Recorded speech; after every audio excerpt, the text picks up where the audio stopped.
여러분 안녕하십니까? 아직도 이런 곳이 있습니다. 대전의 한 지역 신협 임원이 성과를 압박하며 직원들에게 욕설은 물론 앉았다 일어서기 등 얼차려를 줬다는 의혹이 제기됐습니다. 참다 못한 직원들이 기자회견을 열고 피해를 호소했습니다. 김철진 기자입니다.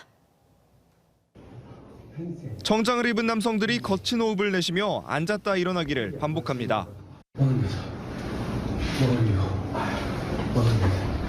성과 부진 등을 이유로 얼차려를 받는 대전의 한 지역 신협의 회의실 모습입니다. 최근 이곳에서 고위 간부 A씨의 갑질 논란이 불거졌습니다. 직원들은 A씨가 거친 욕설로 성과를 압박했고 A까지 아무나 안 되면 죽여버릴 줄 알아. 본인은 근무 시간에도 사무실에서 골프 연습을 하며 직원들에게 공을 주워오게 시켰다고 주장했습니다. 심지어 회식 자리 등에선 여직원들의 허리와 어깨 등을 감싸는 등 성추행을 했다는 직원들의 주장까지 나왔습니다. 일상적 욕설과 전 근대적인 얼차려, 그리고 마침내 성추행까지 발생했습니다. 그야말로 갑질 백화점이라고 하겠습니다. 직원들은 A씨의 갑질과 성추행 속에 지난 15년간 80% 넘는 이들이 회사를 떠났다며 결국 지난 1월 대전고용노동청에 문제를 제기했습니다. 지금까지 퇴사율이 몇 프로인지, 그리고 지금까지 일어난 일들이 무엇인지 아닌 것은 아니라고 얘기를 하고 싶어서 저희가 진행을 하게 되었고, 문제가 제기된 지 2달가량이 지났지만 아직도 고위 간부인 A씨에 대한 조사가 끝나지 않은 가운데 여전히 A씨는 별다른 조치 없이 피해 직원들과 같은 공간에서 일을 하고 있습니다. 취재진은 A씨의 입장을 확인하고자 사무실을 방문했지만 A씨의 답변을 들을 수 없었으며 신협 측은 현재 조사 중이라고 밝혔습니다. TJB 김철진입니다. 대전과 세종, 충남에서 하루 사이 발생한 신규 확진자는 39,767명으로 또다시 역대 최고치를 기록했습니다.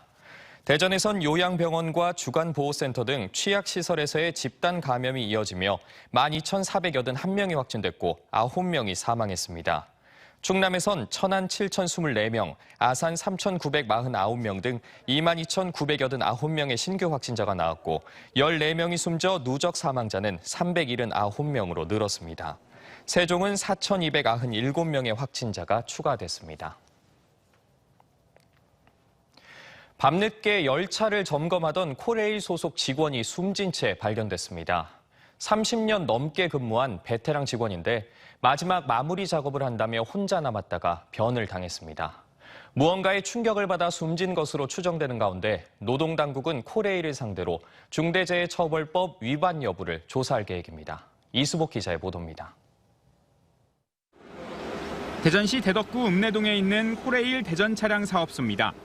지난 14일 밤 10시 50분쯤 사업소의 철도검수역에서 열차 하부점검 작업을 하던 코레일 소속 직원 56살 김모 씨가 선로 옆에 쓰러진 채 발견됐습니다. 맥박과 호흡이 없던 김 씨는 병원으로 이송됐지만 결국 숨졌습니다. 사고 당시 차량 점검이 마무리돼 함께 일하던 직원 4명은 철수했고 30년 넘는 경력의 베테랑 직원이던 김 씨는 마지막 점검을 한다며 혼자 작업 현장에 남아 있었습니다. 2인 1조로 작업이 끝난 상태에서 사무소로 복귀를 했고, 이제 볼 일이 남아가지고 사고 현장에 있다가 이제 그런 사고가. 목격한 사람도 CCTV도 없어 정확한 사망 원인을 밝히는데 난항을 겪고 있는 가운데 김 씨의 부검 결과 흉부에 선자국이 길게 있었고 갈비뼈가 골절된 것으로 알려졌습니다. 경찰은 외부 충격으로 사망한 것으로 보고 있습니다. 사고가 난 현장입니다. 은색 수도관 연결 이음새가 무언가에 충격을 받은 듯 찌그러져 있고 급수 호수가 둘둘 말려 있습니다. 공공기관에서 발생한 사망 사건은 지난 14일 한국남동발전 삼천포 화력발전소 추락사에 이어 두 번째입니다. 노동당국은 당시 작업에 투입됐던 직원들을 상대로 조서를 받은 한편 코레일의 산업안전법과 중대재해처벌법 위반 여부를 조사할 예정입니다.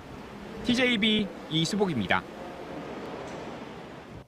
충청권에 있는 51개 공공기관의 올해 예상 채용 규모는 3,243명으로 조사됐습니다. 수자원공사와 코레일 등 각종 공사와 대덕특구 출연연이 몰려있는 대전이 2,614명, 국책기관이 모여있는 세종이 187명, 중부발전과 서부발전 본사가 있는 충남이 226명, 가스안전공사 등이 있는 충북이 216명입니다. 올해 대전 지역 공공기관의 지역 인재 의무 채용 비율은 24%고 세종과 충남북은 30%를 지역 인재로 채용해야 합니다. 대전시는 국토교통부와 함께 22일 지역 공공기관이 참여하는 2022 온라인 지역인재 채용 설명회를 개최하며 이들 기관의 채용 정보를 시 홈페이지에 게시하고 대전시 공식 유튜브 채널 대전 블루스를 통해 생중계합니다. 세종시의 새로운 랜드마크인 금강보행교가 3년 6개월간의 공사를 마치고 오는 24일부터 시민들에게 개방됩니다. 세종시청에서 국립세종수목원을 거쳐 박물관 단지를 잇는 금강보행교는 한글이 반포된 해를 기념해 국내 보행교 중에서 가장 긴 1,446m 길이로 건설됐습니다.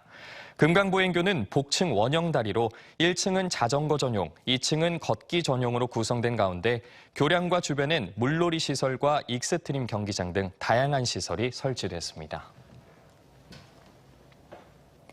대선 이후 집주인들이 내놨던 매물을 속속 걷어들이는 등 주택시장의 변화가 감지되고 있습니다. 양도세 중과 유예 등 새 정부의 세제 완화 기대감 때문인데요. 당분간 매물 감소와 함께 사자도 팔자도 없는 관망세가 이어질 전망입니다. 김건교 기자입니다.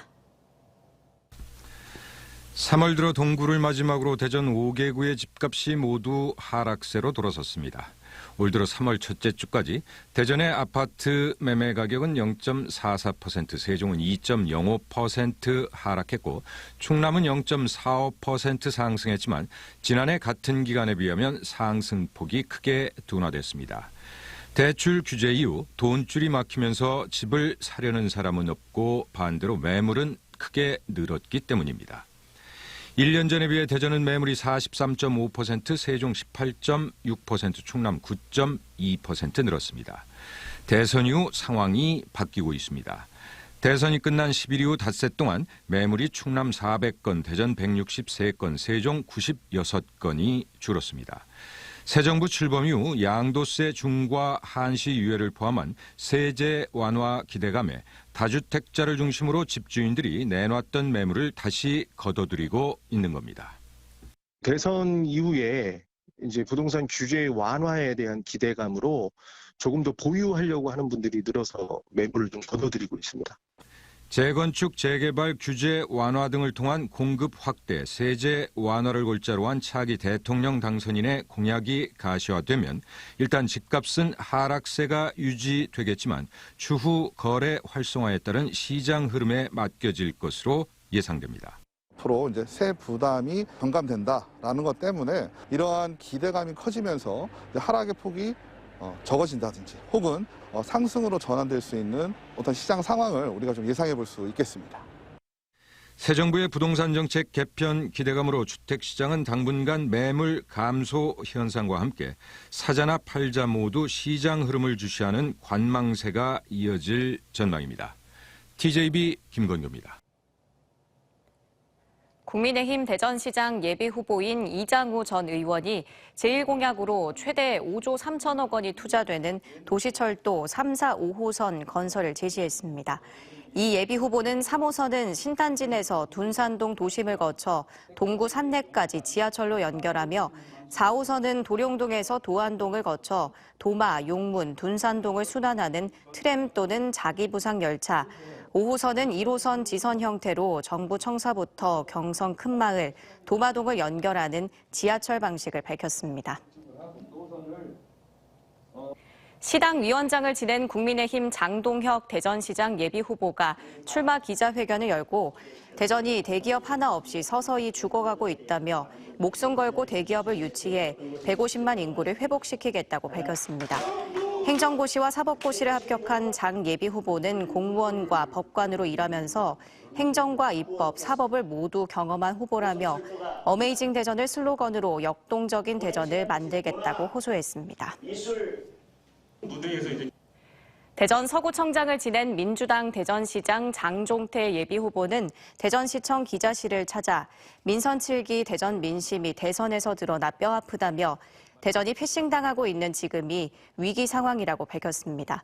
강한 리더십을 가진 자신이 위기를 돌파해 나가겠다고 밝히고 대전시장 경선 포기 등 중도 사퇴설과 관련해 어디서 그런 유언비어가 나왔는지 모르지만 졸렬하고 비열한 방법이라며 불쾌감을 드러냈습니다.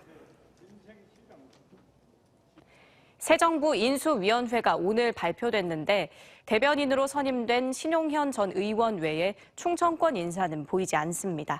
인수위 내에 지역균형 발전 TF팀이 꾸려져 어느 때보다 지역 현안의 관철 여부가 중요한 만큼 지역 인사들이 더 들어갔다면 좋겠다는 아쉬움도 있는데요. 인수위 활동이 시작되는 지금부터가 더 중요해 보입니다. 서울방송센터 이선학 기자입니다. 새 정부 출범을 준비하는 인수위원회 위원이 모두 발표됐습니다.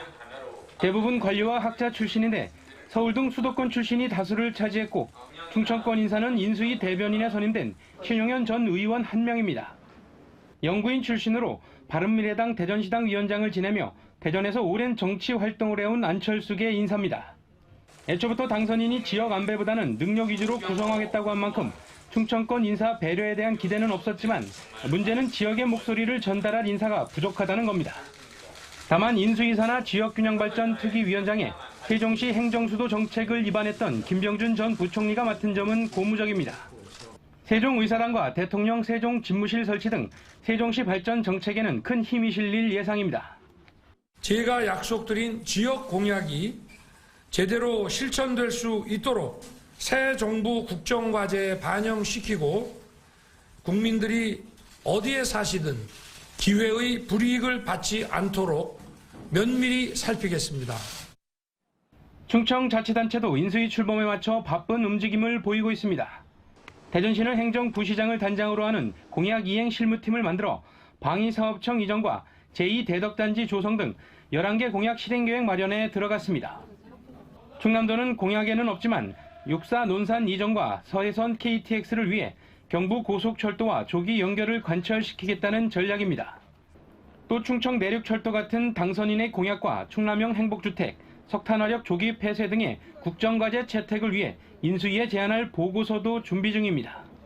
세종시는 김병준 위원장이 세종시 행정수도 문제를 모두 다루겠다고 밝힌 만큼 어느 때보다 기대감이 커지고 있습니다. 당선인께서 약속하신 세종시 관련 공약을 또 꼭 실천해 주시길 바라면서 우리 시 역시 이들 공약이 잘 실천될 수 있도록 적극 협조하겠다는 말씀을 드리겠습니다. 충청의 아들이라며 힘을 실어준 윤석열 당선인의 인수위가 본격 가동되는 가운데 충청 공약이 어떤 모습으로 구체화될지 관심이 집중됩니다. TJB 이선학입니다. 강원과 경북 지역 산불 피해 이재민들을 돕기 위해 주식회사 유토개발이 대전에서는 처음으로 민간 기부에 나섰습니다. 유토개발 임종인 대표는 3천만 원을 대전사회복지공동모금회에 기탁하고 산불로 삶의 터전을 잃은 주민들에게 힘이 되기를 바란다고 밝혔습니다. 충남도도 양승조 지사가 이번 산불 피해를 입은 주민들을 위해 구호 지원금 각각 1,500만 원씩 3천만 원을 전달했습니다. 양 지사는 강원도청을 방문해 성금을 직접 전달했으며 경북도는 재해구호협회를 통해 기탁했습니다. 택시 안에서 기사를 때린 혐의를 받는 올림픽 체조 금메달리스트 24살 신재환 씨가 약식 기소됐습니다. 대전지검은 신 씨를 특정범죄 가중처벌 등에 관한 법률상 운전자 폭행 혐의로 벌금형 약식 기소했으며 약식 기소에 따라 당사자나 법원이 정식 재판에 회부 의사를 밝히지 않으면 형이 그대로 확정됩니다. 신 씨는 지난해 12월 대전 반성역 인근에서 만취 상태로 택시에 탄 뒤 행선지를 묻는 기사를 폭행한 혐의를 받고 있으며 피해자는 전치 2주의 상처를 입은 걸로 전해졌습니다. 오늘 오전 3시쯤 대전 서구 월평 삼거리 인근에서 계룡로 대로를 달리던 오토바이가 인도 연석을 들이받는 사고가 발생했습니다. 이 사고로 오토바이 운전 배달원 28살 박모 씨가 현장에서 숨졌습니다. 경찰은 오토바이가 대로 바깥 차로를 달리다가 돌연 연석을 들이받았다는 목격자 진술을 토대로 운전 중 휴대전화 사용 여부 등 정확한 사고 경위를 조사하고 있습니다. 어제 저녁 8시 40분쯤 예산군 덕산면의 한 10층짜리 아파트 3층에서 불이 나 내부 105제곱미터를 태우고 2,700만 원의 재산 피해를 낸 뒤 1시간 만에 꺼졌습니다. 이 불로 주민 40여 명이 대피했고 다행히 인명피해는 없었습니다. 소방당국은 주방에서 불이 시작된 것으로 보고 정확한 화재 원인을 조사하고 있습니다. 약 8천 가구가 입주하게 될 공주 송선 동현 신도시 개발 사업이 본궤도에 올랐습니다. 공주시는 최근 개발 사업 추진 주체인 충남개발공사로부터 신도시 개발 계획안이 접수됨에 따라 주민 공람 절차에 들어간 데 이어 주민 설명회 등을 거쳐 5월 중으로 충남도에 개발 계획 승인을 요청하기로 했습니다. 승인과 보상 절차가 순조롭게 진행되면 내년 6월 착공에 들어가 2027년 말 완공이 예상되는데 공주 송선 동현 신도시는 계획 인구 16,000에서 19,000여 명으로 7,200여 가구에서 8,300여 가구가 입주하고 유치원과 초등학교 각각 2곳, 중고교 각각 1곳씩이 들어서게 됩니다.